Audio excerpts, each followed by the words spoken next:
Good day, everyone! Today, we will look at some political caricatures from the time when the American controlled the Philippines between 1900s and 1941.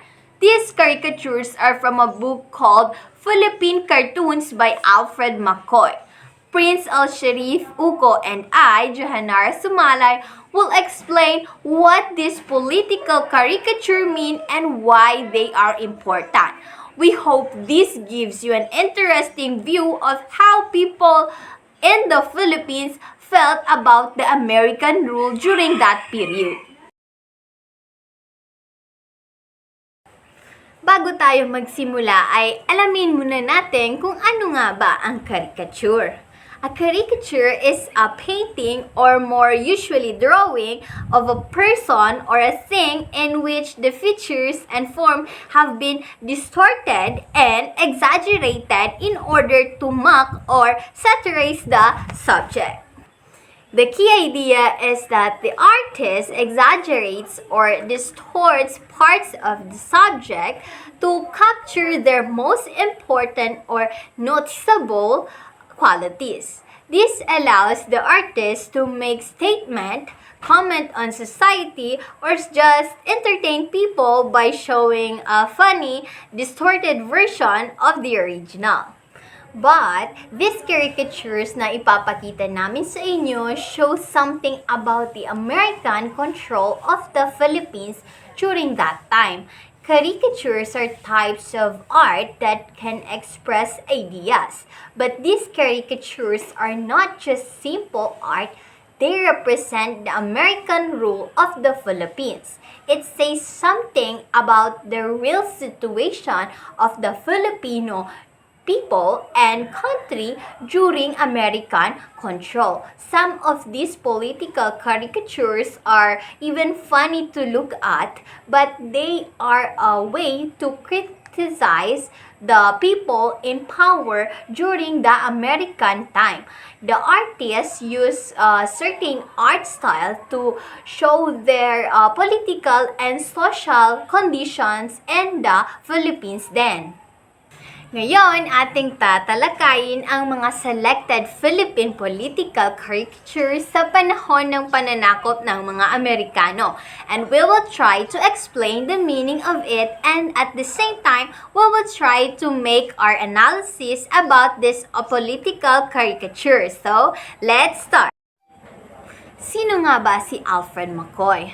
McCoy is known for his analysis of political cartoons or caricatures from the period of American rule in the Philippines. Born on June 8, 1945, McCoy holds American citizenship. He specialized in the history of the Philippines, U.S. foreign policy, European colonization of Southeast Asia, the illegal drug trade, and CIA or Central Intelligence Agency covert operations. Alfred W. McCoy is also professor of history at the University of Wisconsin-Madison, where he also served as the director of the Center for Southeast Asian Studies. Kaya siguro nagkaroon siya ng chance or natulak siya na pag-aralan ang mga political caricatures sa Pilipinas dahil parte tayo ng Southeast Asia. Paalala lang, hindi po si Alfred McCoy ang nag-drawing ng mga caricature na ito. Siya lamang po ang gumawa at nagsulat ng mga analysis na tungkol sa political caricature noong American occupation era. The first caricature revealed something true about the idea of political dynasty. A political dynasty is when power and influence in the government is passed down through the same family over many years. The idea of political dynasty started with the old system of having a king or queen. In that system, the power and authority was given to members of the same royal family. The first political caricature that mocked this idea of a political dynasty was pointing out how this system of handing down power to relatives is still happening, even in a country that is not ruled by a king or queen anymore. It shows how the same families continue to hold on to power and influence in the government. The Filipino man in traditional clothing is likely meant to represent the common people or the public, and he is trying to stop Dr. Santos from handing over the crown or the power to Dr. Barcelona because he believes it does not rightfully belong to Dr. Barcelona. This problem continues today, where politicians often try to pass their positions or power onto family members. This keeps the same families in power rather than focusing on serving the needs of the people and choosing the best leaders. This undermines the democratic process and can lead to leaders who are only concerned with keeping their own power instead being accountable to the people. This suggests that there may have been concerns or controversy around Dr. Santos trying to pass his position or influence to a relative rather than to someone more qualified or appropriate.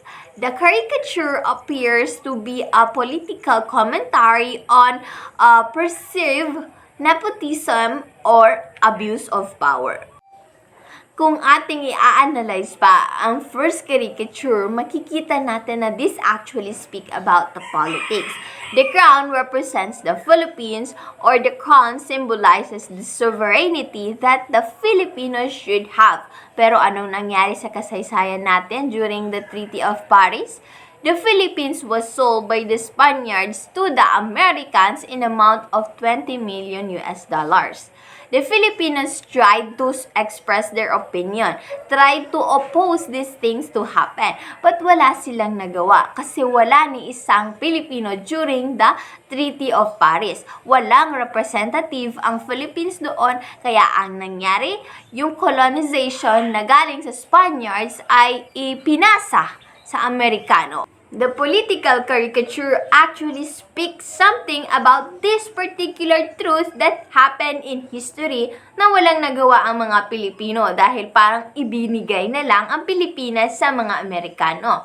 We know what happened after the occupation of Spaniards for 333 years.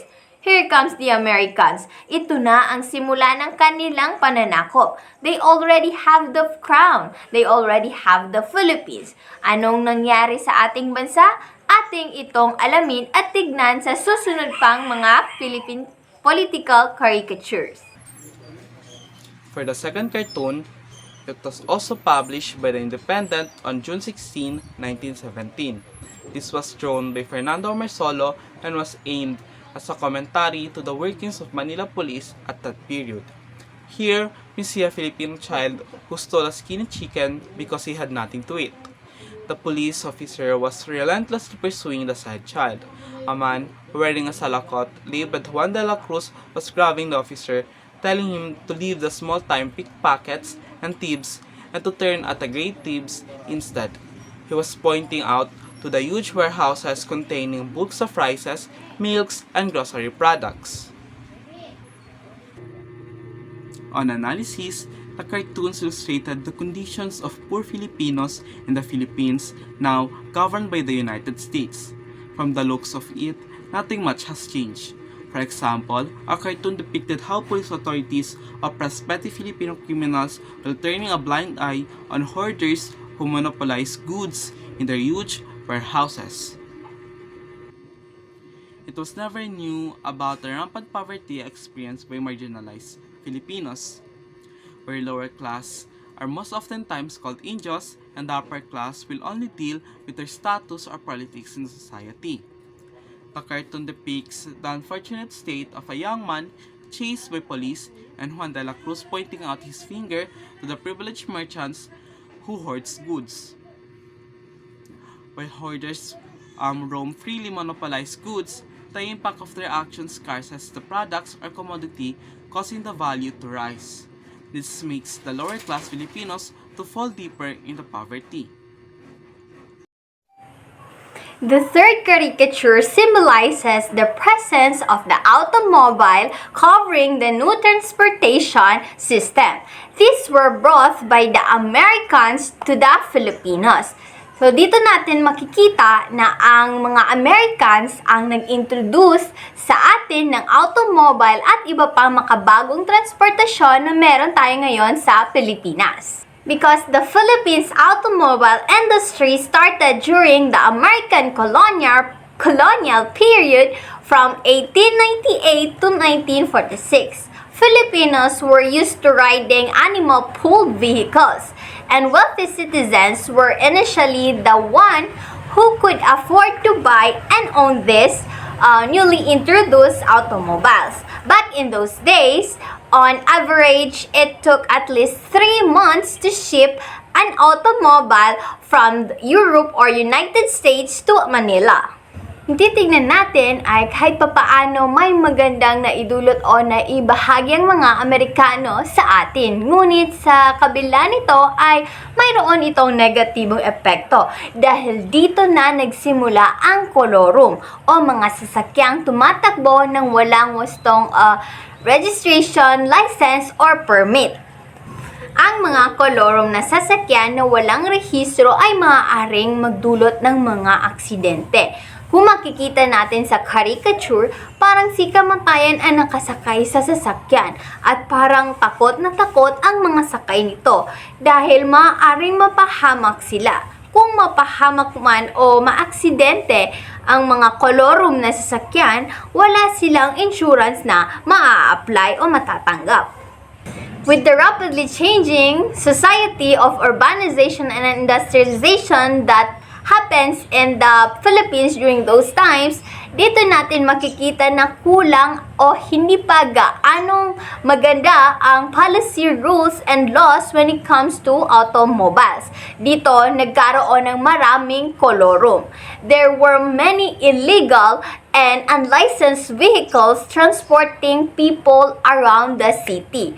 The rules about getting a driver's license were not strict enough, and the traffic police did not care much about people breaking traffic rules. Ang pamahalaan noon ay hindi nakatuon ang pansin o hindi gumagalaw laban sa mga iligal at kolorum na automobile tulad ng mga taxi na hindi nakakarehistro ng maayos. Hanggang ngayon, patuloy pa rin ang problema na ito ng mga kolorum na sasakyan dahil kung hindi sila kolorum ay kailangan nilang magparehistro at magbayad taon-taon.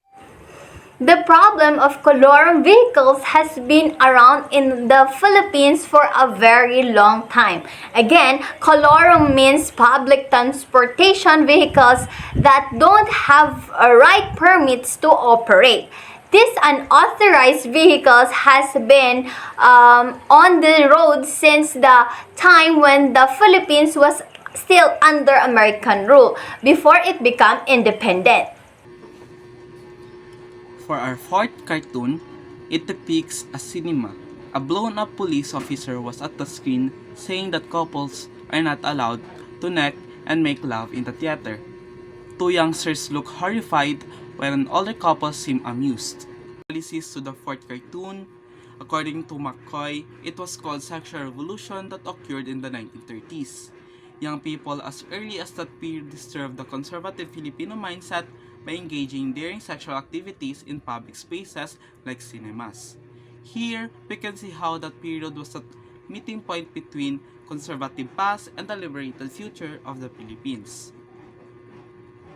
The cartoon could be interpreted as a commentary on how different generations view authority and social norms, with a suggestion that what might seem shocking or intrusive to the young, it may appear trivial or amusing to those who have lived through similar experiences, and it highlights the differences in perception between the youth and the older generation regarding societal rules and behaviors. The next cartoon was published by an Independent on November 27, 1915. Here, we see the caricature of Uncle Sam riding a chariot pulled by Filipinos wearing school uniforms. The Filipino boys were carrying American objects like baseball bats, whiskey, and boxing gloves. McCoy, in his caption to the said cartoon, says that this cartoon was based on an event in 1907 when William Howard Taft was brought to the Manila Pier riding a chariot pulled by students of Liceo de Manila. Such was condemned by the nationalists at that time. On the analysis of this cartoon, it depicts how Americans controlled Filipinos through seemingly harmless American objects. By controlling their consciousness and mentality, Americans got to control and subjugate Filipinos. The cartoon criticizes American colonialism in the Philippines by depicting Uncle Sam riding a chariot pulled by Filipino boys in school uniforms. Carrying American objects, this imagery symbolizes the cultural and political domination of the US imposing its values and exploiting Filipino labor. It references a historical event where Filipinos were used to glorify American officials, an act condemned by nationalists of Filipinos as degrading and a violation of their sovereignty. The cartoon highlights the resistance against American imperialism and a desire for Filipino independence and cultural identity. For the last cartoon, it was published by Libang Calabao on August 24, 1907. In the picture, we can see Uncle Sam rationing porridge to the politicians and members of the Progresista Party, sometimes known as the Federalista Party, while members of the Nacionalista Party look on and wait for their turn. This cartoon depicts the patronage of the United States being coveted by politicians from either of the party. Before, what are Nacionalistas and Federalistas? Delving into the differences of both teams, Nacionalistas and Federalistas often refer to different political ideologies or groups, particularly in the context of the early history of the United States and other countries with federal system. During the colonization of America, tension between federalism and nationalism has caused great impact in the Philippine history. On the other hand, nationalists typically advocate for a strong central government that holds significant power over the entire country.